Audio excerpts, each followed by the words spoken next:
അക്ഷയ മാം, ഞാനൊരു ചെറിയ കാര്യം, ഒരു ചെറിയൊരു വിവരം ഞാൻ അറിഞ്ഞ അടിസ്ഥാനത്തിൽ അത് കർഷകർക്ക് ഒരുപാട് സഹായകരമാണെന്ന് തോന്നി. അതുമായി ബന്ധപ്പെട്ട ഒരു വിശദീകരണമാണ് മാഡത്തിൻ്റെ ഭാഗത്തു നിന്ന് പ്രതീക്ഷിക്കുന്നത്. ഫാർമർ രജിസ്ട്രി, അതുമായി ബന്ധപ്പെട്ടുള്ള ചില സംശയങ്ങൾ സ്വാഭാവികമായിട്ടും ഞാൻ കേട്ടപ്പോൾ എനിക്ക് തന്നെ അതിൻ്റെ സംശയങ്ങൾ തോന്നി. അപ്പോൾ അത്തരം കാര്യങ്ങൾ നമ്മൾ കൽപ്പഞ്ചേരിയുമായി ബന്ധപ്പെട്ട് കർഷകരുടെ ഭാഗത്തു നിന്നുള്ള സഹകരണങ്ങൾ എങ്ങനെയൊക്കെയാണ്, സഹകരണത്തിന് കുറവുണ്ടെങ്കിൽ അവരുടെ സഹകരണത്തിന് വേണ്ടി അവരിത് ഇത്തരം മേഖലയിലേക്ക് കൂടുതൽ ആകർഷിക്കപ്പെടാൻ വേണ്ടി അതുമായി ബന്ധപ്പെട്ട ഒരു വിശദീകരണമാണ് ഞാൻ ഈ വീഡിയോയിലൂടെ പ്രതീക്ഷിക്കുന്നത്. മാഡം അതിനെ കുറിച്ചൊന്ന് വിശദീകരിച്ചോളൂ. ഫാമർ രജിസ്ട്രി എന്നുള്ളത് നമ്മളുടെ കേന്ദ്ര സർക്കാർ കൊണ്ടുവന്ന ഒരു പദ്ധതിയാണ്. എല്ലാ കർഷകർക്കും ഒരു യൂണീക്ക് ID ക്രിയേറ്റ് ചെയ്തിട്ട് അവർക്ക് നമ്മുടെ ആനുകൂല്യങ്ങൾ കൊടുക്കുന്നതിൽ യൂണീക്ക് ID ക്രിയേറ്റ് ചെയ്യുന്നതാണ് ലക്ഷ്യം. നമ്മുടെ കഴിഞ്ഞ വർഷമാണ് ആ പദ്ധതി വന്നത്. നമ്മുടെ പഞ്ചായത്തിൽ നിന്നും ഇപ്പോൾ ഒരു 600 പേരോളം ഓൾറെഡി രജിസ്റ്റർ ചെയ്തിട്ടുണ്ട്. ഇനിയും രജിസ്റ്റർ ചെയ്യാൻ ഒരുപാട് ആൾക്കാർ ബാക്കിയുണ്ട്. അപ്പൊ എല്ലാവർക്കും സംശയമാണ്, ഞാൻ എന്തിന് രജിസ്റ്റർ ചെയ്യണം, എനിക്ക് PM കിസാൻ കിട്ടുന്നില്ലല്ലോ, പിന്നെ ഞാൻ ചെയ്യേണ്ട ആവശ്യമുണ്ടോ എന്നുള്ളതൊക്കെ. അപ്പൊ നമ്മളോട് ഇപ്പൊ പറഞ്ഞിട്ടുള്ള എന്താന്ന് വെച്ചിട്ടുണ്ടെങ്കിൽ, ഇനി അങ്ങോട്ട് നമ്മുടെ കേന്ദ്ര സർക്കാർ വിഹിതമായിട്ട് തരുന്ന പല പദ്ധതികളും നമ്മളിപ്പോ ഓൾറെഡി നമ്മുടെ പഞ്ചായത്ത് നടത്തി പോരുന്നുണ്ട്. അതിന്റെ ഭാഗമായിട്ട് നമ്മൾ പറയാണ്ട് PM കിസാന്റെ അതിന്റെ ഏറ്റവും വലിയൊരു പദ്ധതി തന്നെയാണ്. നമുക്ക് നേരിട്ട് അക്കൗണ്ടിലേക്ക് ആളുകൾക്ക് പൈസ കിട്ടുന്ന ഒരു പദ്ധതിയാണ്. അപ്പൊ PM കിസാനിൽ പൈസ തുടർന്ന് കിട്ടാൻ വേണ്ടിയിട്ട്, ഇപ്പൊ കിട്ടാതിരിക്കുന്ന ആൾക്കാരുണ്ടെങ്കിൽ അവർക്ക് തുടർന്ന് കിട്ടാൻ വേണ്ടിയിട്ടും ഈ രജിസ്ട്രേഷൻ നിർബന്ധമാക്കിയിട്ടുണ്ട്. ഇപ്പൊ വിചാരിക്കുന്നുണ്ടാവും PM കിസാൻ കിട്ടുന്നവർ മാത്രമാണോ ഇത് ചെയ്യേണ്ടതെന്നുള്ളത്. അങ്ങനെയല്ല.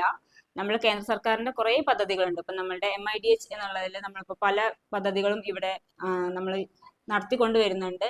അതിൽ ഒന്നാമത് ഇപ്പൊ നമുക്ക് പറയേണ്ട ഏറ്റവും കൂടുതൽ ആൾക്കാർക്ക് നമ്മൾ ഒരു ആനുകൂല്യം കൊടുക്കുന്ന ഒരു പദ്ധതിയാണ് MIDHന്റെ ഭാഗമായിട്ട് നമ്മൾ വീട്ടിലെ കർഷകർക്ക് ഒരു സബ്സിഡി കൊടുക്കുന്നുണ്ട്. അതിൽ മാത്രം നമ്മൾ 200-400 പേർക്കൊക്കെ നമ്മൾ സബ്സിഡി കൊടുക്കുന്നുണ്ട്. അപ്പൊ അങ്ങനെയുള്ള കർഷകരും എല്ലാവരും നമ്മൾ രജിസ്റ്റർ ചെയ്യണം. പിന്നെ ഇപ്പൊ നമുക്ക് PM കുസുമിന്റെ ഭാഗമായിട്ട് നമ്മൾ പലയിടങ്ങളിലും നമ്മൾ സോളാറിന്റെ പാനൽസ് എല്ലാം സ്ഥാപിച്ചു കഴിഞ്ഞിട്ടുണ്ട്. അപ്പൊ അവരും എന്താണ്, നമ്മൾ കേന്ദ്ര സർക്കാരിന്റെ പദ്ധതികളിൽ ഒരു ആനുകൂല്യം കിട്ടുന്നവരാണ്. അപ്പൊ ഇങ്ങനെ കിട്ടുന്ന എല്ലാവരും തന്നെ നമ്മൾ ഈ രജിസ്ട്രേഷൻ ചെയ്യേണ്ട ആവശ്യമുണ്ട്. അപ്പൊ നമ്മൾ നോക്കുകയാണെങ്കിൽ കേന്ദ്ര സർക്കാരിന്റെ പദ്ധതികളിൽ നോക്കുകയാണെങ്കിൽ ഇപ്പൊ നമ്മളിപ്പോ കുറെ പദ്ധതികൾ പറഞ്ഞു. അങ്ങനെയല്ല, ഇപ്പൊ ചിലപ്പോൾ നാളെ ആയിരിക്കും നിങ്ങൾക്കൊരു പൂക്കൃഷി തുടങ്ങാനോ എന്തെങ്കിലും താല്പര്യം വരുന്നുണ്ടാവുക. അപ്പൊ ആ സമയത്താണെങ്കിലും അത് MIDHന്റെ കീഴിൽ വരുന്ന ഒരു പദ്ധതിയാണ്. അപ്പൊ അതിൽ നമുക്ക് ആനുകൂല്യങ്ങൾ കിട്ടാൻ വേണ്ടിയിട്ടും നമുക്ക് ഈ പദ്ധതിയിൽ രജിസ്റ്റർ ചെയ്യേണ്ട ആവശ്യമുണ്ട്. രജിസ്ട്രേഷൻ നമുക്ക് ചെയ്യാൻ പറ്റുക അക്ഷയ കേന്ദ്രങ്ങൾ വഴി ചെയ്യാം.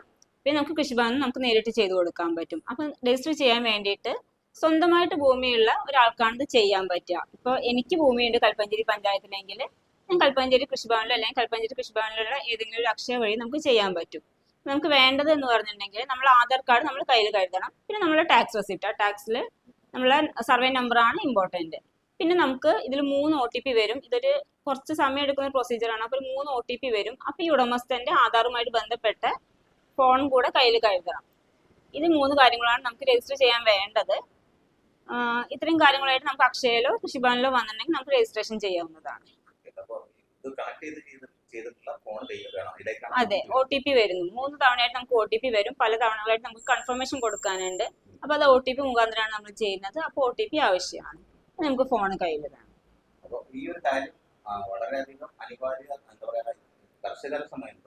ഒഴിച്ചുകൂടാൻ പറ്റാത്ത കാര്യം തന്നെയാണ്. അതെ അതെ അതെ, ഇതില്ലെങ്കിൽ നമുക്ക് ഇനി PM കിസാൻ കിട്ടുന്ന ആൾക്കാർക്ക് കിട്ടാതെ ആവും. അതുപോലെ തന്നെ പല ആനുകൂല്യങ്ങൾക്കും ഇപ്പോൾ നമ്മൾ കേന്ദ്ര സർക്കാർ ആവിഷ്കരിക്കുന്ന എല്ലാ പദ്ധതികൾക്കും ഈ രജിസ്ട്രേഷൻ നിർബന്ധമാക്കുന്ന ഒരു സാഹചര്യം വരുമ്പോൾ നമുക്ക് ഇന്ന് ചിലപ്പോൾ നമ്മൾ ആനുകൂല്യം വാങ്ങിക്കുന്നുണ്ടായിരിക്കില്ല. പക്ഷെ നാളെ നമുക്ക് ചിലപ്പോൾ പുതിയ കാര്യങ്ങൾ തുടങ്ങണമെങ്കിൽ രജിസ്ട്രേഷൻ ID ആവശ്യമായിട്ട് വരും. അതുകൊണ്ട് ഭൂമി സ്വന്തമായിട്ടുള്ള എല്ലാ കർഷകരും ഈ രജിസ്ട്രേഷൻ ചെയ്യുന്നതാണ് ഏറ്റവും നല്ലത്. ഇതുവരെ അങ്ങനെ പറഞ്ഞിട്ടില്ല. ഇപ്പൊ നമുക്ക് പാട്ടകർഷകരും ഉണ്ടായിരിക്കും. പക്ഷെ പാട്ടകർഷകർക്ക് എന്ന് പറയുമ്പോൾ അവർ കൃഷി ചെയ്യുന്ന ഭൂമി നമുക്ക് ചെയ്യാൻ പറ്റുണ്ടാവില്ല. അപ്പൊ സ്വന്തമായിട്ട് കൃഷിഭൂമി ഉള്ള, ഇപ്പൊ കുറച്ചാണെങ്കിൽ പോലും 5 സെന്റ് ആണെങ്കിൽ പോലും സ്വന്തമായിട്ട് കൃഷിഭൂമി ഉള്ള എല്ലാവരും ആ സർവേ നമ്പർ വെച്ചിട്ട് രജിസ്റ്റർ ചെയ്യണം എന്നാണ് പറയാൻ.